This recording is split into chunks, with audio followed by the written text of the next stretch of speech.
Welcome to Sources classes. Today we are going to solve a question of GATE Chemistry 2019.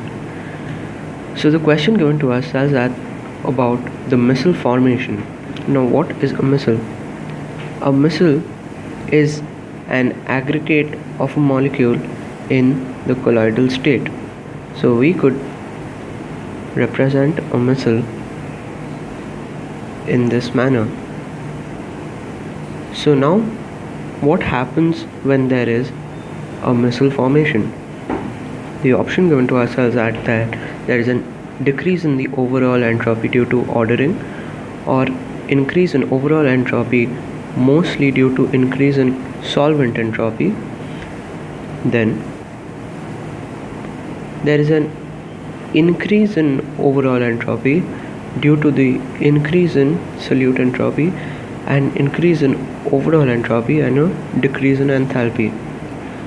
Now, when phase separation occurs, when there is a phase separation, the water molecules become very detached to these missiles.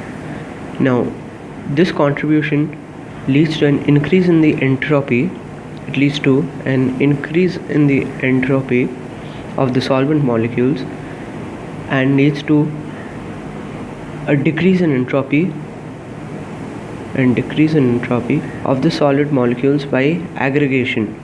This is the form in which it aggregates. So the answer which is correct is option B, that there is an increase in overall entropy mostly due to increase in solvent entropy. If you have any queries regarding this question, please contact us on the number 98367 93076. Thank you.